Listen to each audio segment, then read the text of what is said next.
Bismillahirrahmanirrahim. Assalamualaikum warahmatullahi wabarakatuh. Innal hamdalillah nahmaduhu wa nasta'inuhu wa nastaghfiruh wa nastahdihi wa na'udzu billahi min shururi anfusina wa sayyiati a'malina. May yahdihillahu fala mudilla lahu wa may yudlilhu fala hadiya lahu. Ashhadu an la ilaha illallah wahdahu la syarika lah wa ashhadu anna Muhammadan abduhu wa rasuluhu alladzi la nabiyya wa la rasula ba'dah. Allahumma inna nas'aluka ilman nafi'an wa rizqan tayyiban wa amalan mutaqabbala. Amma ba'd, ikhwani wa akhwati fid din, kaum muslimin dan muslimat, al-musyahidin wal musyahidat rahimakumullah. Alhamdulillah, kita bersyukur pada Allah Subhanahu wa taala, kembali kita dipertemukan Allah di majelis yang mulia ini, di pagi yang barokah ini, di tempat yang merupakan sebaik-baik tempat di muka bumi, rumah Allah Subhanahu wa taala. Mudah-mudahan kehadiran kita dan duduknya kita membawa kepada kebaikan dan keberkahan dalam kehidupan kita. Kemudian kita mengucapkan salawat dan salam untuk Nabi besar Muhammad sallallahu alaihi wasallam. Allahumma salli wa sallim wa barik ala Muhammad, untuk keluarga dan keturunan beliau, para sahabat-sahabat yang telah berjuang bersamanya, yang telah mengorbankan harta dan jiwa untuk kemajuan umat Islam dan kejayaan umat ini, serta siapapun dari umat Muhammad sallallahu alaihi wasallam yang senantiasa istiqamah dan mengikuti jalan mereka dengan cara yang baik sampai hari kiamat kelak. Kembali kita melanjutkan pembahasan tentang penjelasan Risalati Fadlil Islam karya Syekh Muhammad Ibn Abdul Wahab. Pagi ini masih dalam pembahasan bahwa anal bid'ata asyaddu minal kufur, bahwa perkara bid'ah itu lebih berat daripada kekufuran. Kita masuk pada ayat yang pertama yang dibawakan oleh Syekh Muhammad Ibn Abdul Wahab dalam pembahasan ini, yaitu pada halaman 85. Halaman 85. Liqaulihi ta'ala, sahibul matan mengatakan, liqaulihi ta'ala, innallaha la yaghfiru ay yushraka bihi wa yaghfiru ma duna dzalika liman yasha.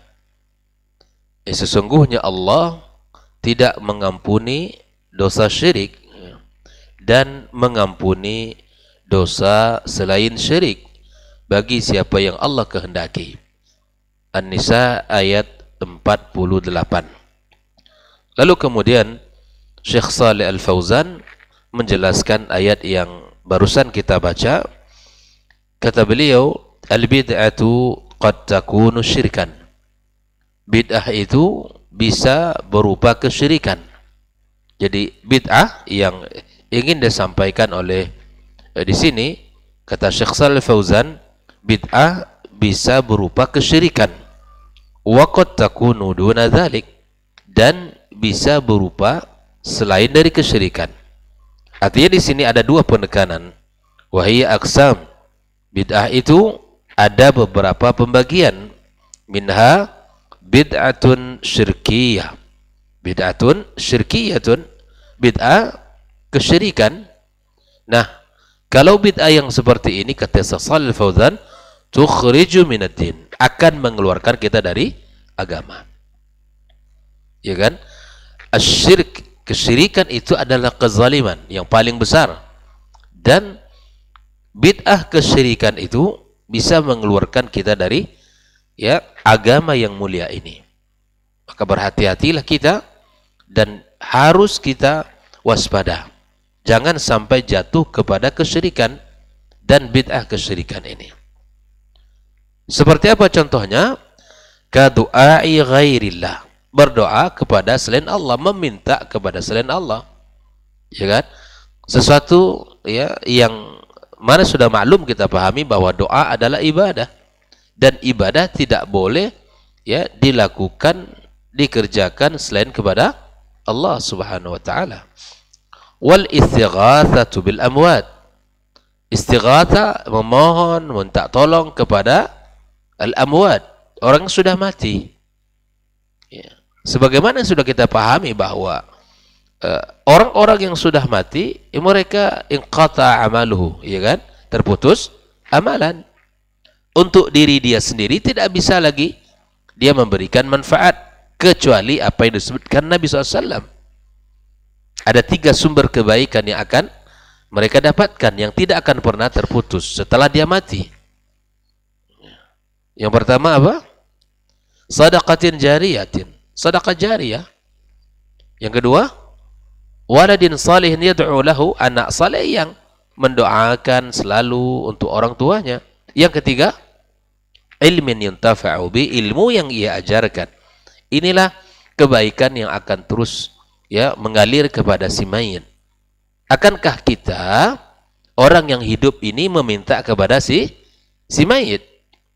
Ini tidak dibenarkan dalam Islam. Ya, tidak dibenarkan dalam syariat Islam. Dia sendiri sudah terputus usahanya untuk dia, apalagi untuk orang lain. Jelas ya? Jadi ini hal yang harus kita pahami. Jadi jangan kita terkecoh dengan sebutan-sebutan ya fulan adalah ya ketika dia dunia dulu hidup, ya oke dia orang baik insyaallah. Ya, orang mungkin taat ibadah, tapi setelah meninggal dunia selesai urusan dia di dunia ini, ya. Dan kita faham bahwa tidak akan ada manfaat bagi dia melainkan tiga perkara yang telah disebutkan Rasulullah sallallahu alaihi wasallam. Yang berikutnya contohnya bid'ah syirkiyah wa dzabh lil qubur atau az-zabh li ghairillah, ya kita memotong hewan kita untuk kuburan atau untuk selain Allah, az-zabh lillah. Maka setiap hewan yang kita potong bukan untuk Allah atau bukan atas nama Allah, itu adalah ya tidak bisa kita makan. Fadhihi bid'atun syirkiyatun, ini adalah bid'ah syirkiyah, la yaghfirahullahu illa bitaubah. Tidak akan Allah ampuni dosa ini melainkan dengan taubat kepada Allah Subhanahu wa taala. Fa idza mata al-insanu 'alaiha fa huwa mukhalladun finnar. Kalau seandainya manusia meninggal di atas kesyirikan dan sebelum dia bertaubat kepada Allah, mukhalladun finnar, sebagaimana firman Allah Subhanahu wa taala, innallaha la yaghfiru ay yushraka bihi. Jelas dalam nas ada ayat ini, sesungguhnya Allah tidak mengampuni dosa syirik. Wasyiriku ibtida', ya, syirik itu adalah ibtida', ya, lain baru. Ya, li'anna Allah jalla wa ala khalaqal khalqa li'ibadati. Karena Allah menciptakan makhluknya untuk beribadah kepadanya. Fa idza 'abadu ma'ahu ghairah, kalau dia beribadah kepada Allah atau beribadah ya yang lainnya, faqad ahdatsu fi dinillahi ma laysa min. Maka ketika seseorang beribadah ya kepada Allah dan beribadah kepada yang lainnya, itu mensyirikkan Allah dalam makna kalimat ini, maka sungguh dia telah mengada-ada dalam urusan agama yang bukan perintah dan bagian dari agama itu. Jelas ya? Orang-orang yang pelaku bid'ah atau orang pelaku kesyirikan itu adalah orang pelaku bid'ah. Kenapa? Karena itu bukan bagian dari agama. Yang disuruh agama berdoa kepada Allah, tapi dia berdoa kepada selain Allah. Yang disuruh agama meminta tolong kepada Allah, maka minta tolong kepada yang sudah meninggal. Yang disuruh agama potong hewan ternak kalian karena Allah, tapi dia potong untuk yang lain. Jelas? Ini adalah ahdatsu fi dinillah ma laysa min. Mereka mengada-ada dalam urusan agama yang bukan bagian dari agama. Wa hadza a'zamul bid'ah, dan ini perkara bid'ah yang paling besar. Fasyirku a'zamul bid'ah, kesyirikan adalah bid'ah yang paling besar. wal iyadu billah, li'annahu syar'u dinin lam ya'zanillahu bihi, karena dia telah membuat agama yang tidak diizinkan oleh Allah untuk itu. Wala yarda bih, Allah tidak ridha kepada apa yang dibuatnya. Maka disinilah ayat yang pertama yang menjadi pembahasan dalam perkara bahwa bid'ah itu adalah lebih berat daripada kekufuran. Maka ayat yang dibawakan oleh Syekh Muhammad ibn al-Wahhab adalah ayat yang barusan kita baca, bahwa sesungguhnya Allah tidak mengampuni kesyirikan dan Allah mengampuni dosa selain syirik jika Allah berkehendak. Maka hindari perkara-perkara syirik dalam kehidupan kita, karena itu adalah perkara yang paling buruk dan adalah bid'ah yang paling besar di dalam agama adalah kesyirikan. Jauhi dalam kehidupan kita skala apapun, ya kan? Didik diri kita dan didik anak-anak kita, jauhkan dalam seluruh lini kehidupan kita, ya. Anda yang para pedagang, daganglah dengan meminta tolong kepada Allah agar Allah berikan rezeki yang baik, gitu kan? Anda sebagai belajar, maka belajar dengan baik, jauhkan kesyirikan. Kita sebagai orang tua, maka didik anak kita dengan baik, didik keluarganya dengan sesuai akidah yang benar, dia dengan panduan Al-Quran dan Sunnah. Jauhkan kehidupannya dari kesyirikan, siapapun dan pada skala apapun. Maka hendaklah kita menjaga diri kita dari kesyirikan, jauhkan dari kehidupan kita penyakit yang paling berat ini, atau bid'ah yang paling besar ini. Ikhwah fillah rahimahullah. Lalu kemudian ayat yang kedua yang dibawakan oleh Syekh Muhammad Abdul Wahhab adalah wa qauluhu ta'ala faman azlamu mimman iftara 'ala Allahi kadhiba liyudilla an-nasa bighairi ilm. Siapakah orang yang paling zalim dari orang yang mengada-ada atas Allah dengan dusta agar menyesatkan manusia tanpa ilmu? Ya, ini dalam surat Al-An'am ayat 144. Lalu kemudian Syekh Shalih Fauzan menjelaskan ayat ini, wa min wujuhi kaunil bid'ati syarran minal kabirati, di antara bentuk sisi, ya, bentuk bahwa bid'ah itu adalah keburukan yang paling besar, annal mubtadi'a yaftari 'ala Allahil kadhiba. Kenapa bid'ah itu adalah perkara yang paling berat daripada kekufuran? Karena di antara bentuknya adalah para pelaku bid'ah itu mereka telah berdusta atas nama Allah. Berdusta atas nama Allah, wa yaqulu hadza syara'. Ini adalah syariat, wa hadza din, ini adalah agama. Padahal bukan. Bayangkan, berhati-hati kita, ya. Wa hadza fihi ajrun wa thawab. Lalu dia sampaikan zikir ini, zikir itu, amalan ini, amalan itu. Di sini pahalanya besar. Di sini keutamaan yang agung. Barang siapa yang membaca ini 1000 kali, maka dia telah melebihi, melampaui, ya, orang-orang yang melaksanakan ibadah haji, misalnya. Ini dia janjikan pahala-pahala besar. Orang-orang yang membuat pahala, ganjaran atas amalan-amalan yang dilakukan, maka berhati-hati, kalau itu bukan agama, ini adalah perkara termasuk berdusta atas nama Allah. Kalau Anda suka mengamalkan amalan-amalan, maka lihatlah, adakah dalil yang menyebutkan amalan itu. Jangan sampai kita melakukan amalan overdosis. Jangan sampai kita melakukan amalan overdosis. Apa amalan overdosis? Adalah bid'ah. Itu amalan overdosis namanya. Amalan overdosis itu amalan yang tidak ada panduan dari syariat. Mengada-ada dalam urusan agama.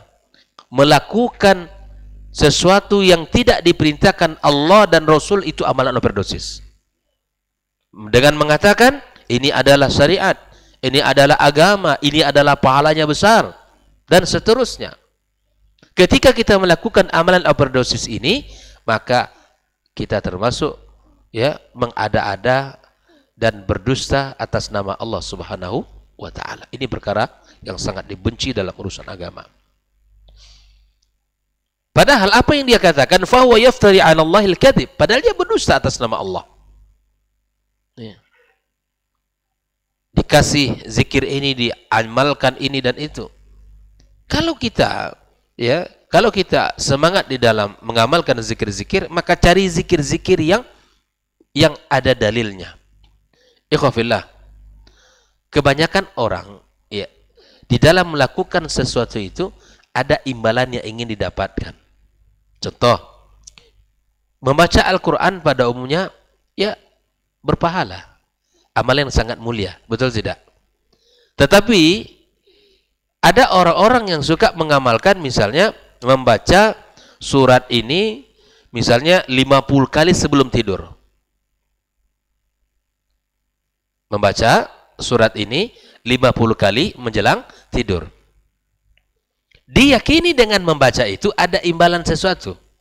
Nanti misalnya Pak Yogi kalau ngamalkan ini, Pak Yogi tidak perlu lagi ke masjid pakai motor. Cukup berdiri depan rumah sampai nanti di masjid. Atau misalnya kalau Anda mengamalkan ini, maka seluruh kekuatan-kekuatan gaib yang menyerang itu akan terpental langsung dan seterusnya. Jadi pada dasarnya kita beramal lillah. Ya, lillah tabaraka wa ta'ala. Orang hari ini banyak melakukan salat duha, ya, salat duha agar apa? Mudah rezekinya. Ya kan? Lakukan saja karena itu sunnah. Jadi sudah keluar dari jalur utama amalan itu. Sehingga nanti kita takut jatuh kepada amalan overdosis. Kalau obat overdosis bagaimana Pak Yogi? Baik apa tidak? Nah, begitu juga amalan. Amalan kalau overdosis, mental dia. Man amila amalan laisa alaihi amruna fahuwa raddun.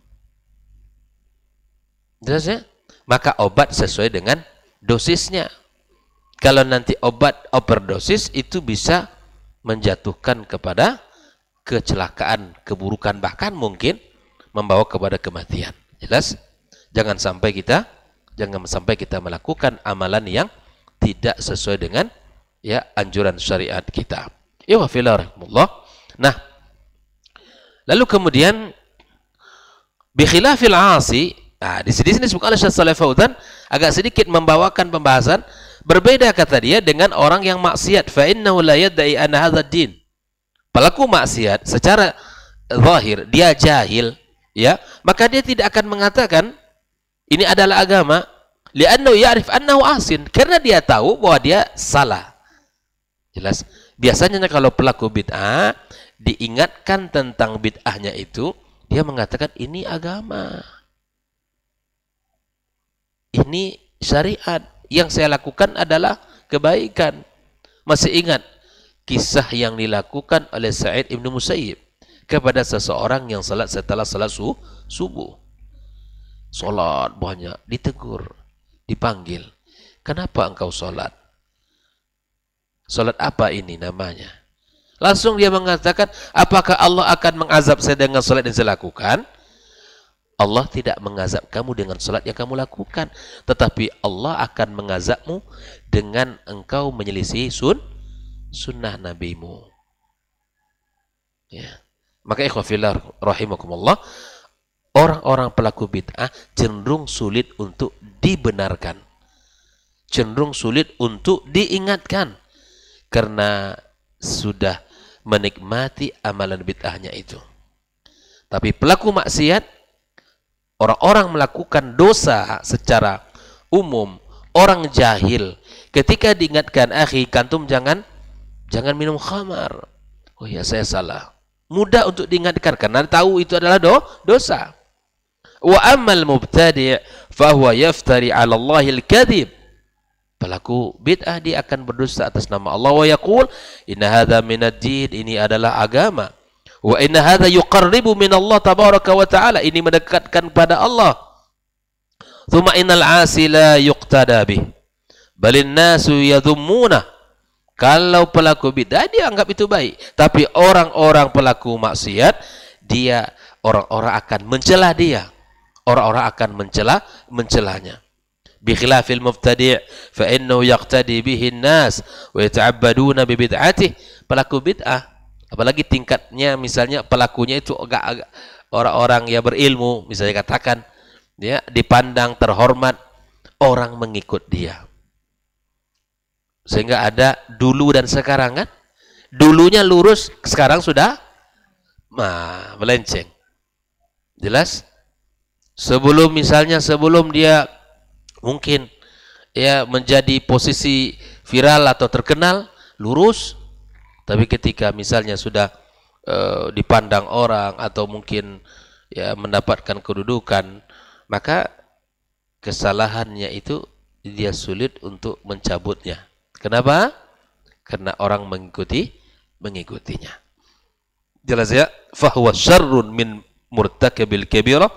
Itu adalah keburukan dosa ya dari pelaku dosa-dosa besar.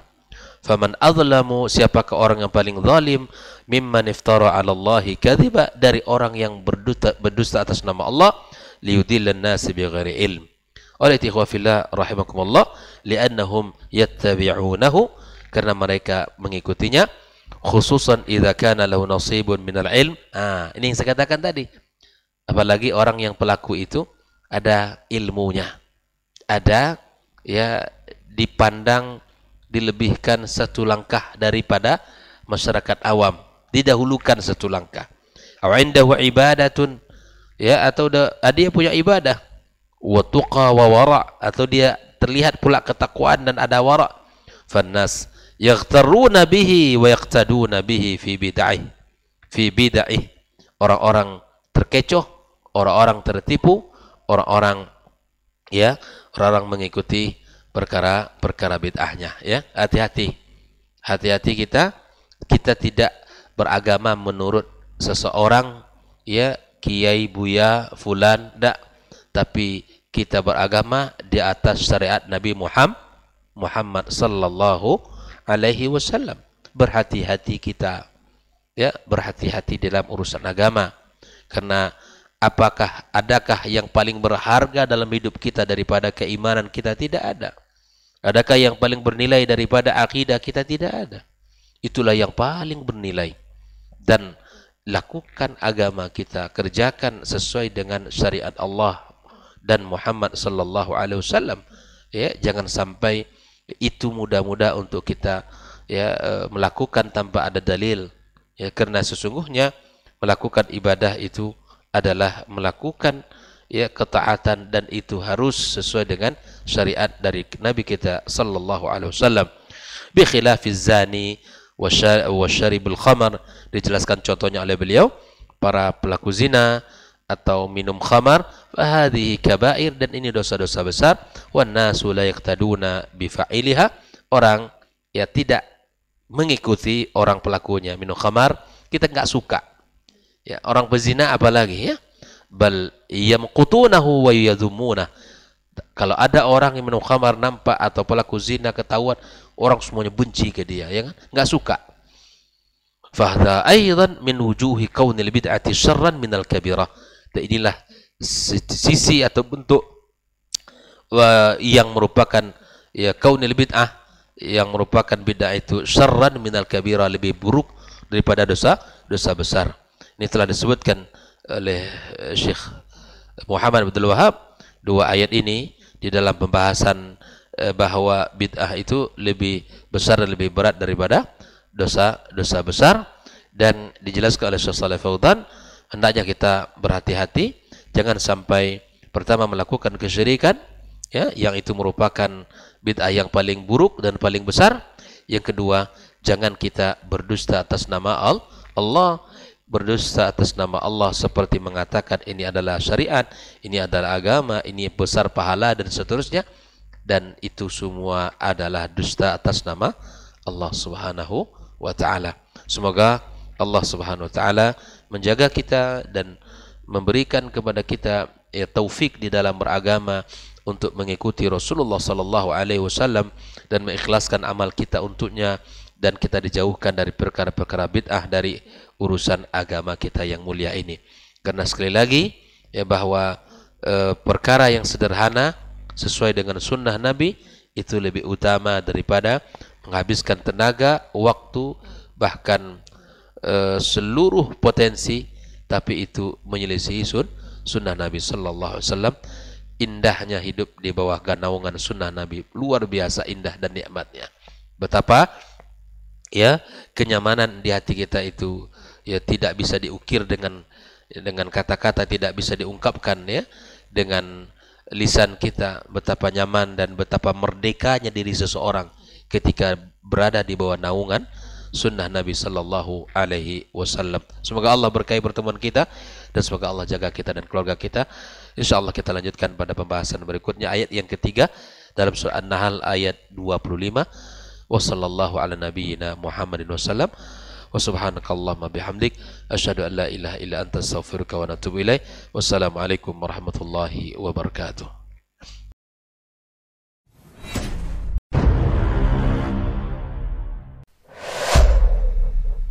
Dunia dan seisinya ini bagi Allah tak sama nilainya dengan sebelah sayap lalat. Barang siapa yang beramal untuk akhiratnya, Allah akan cukupkan baginya urusan dunia. Sayati zamanun 'alan nasi as-sabiru fihim qalqabit al-jamarah. Akan ada satu masa di akhir zaman yang berpegang teguh dengan agamanya seperti orang yang sedang memegang bara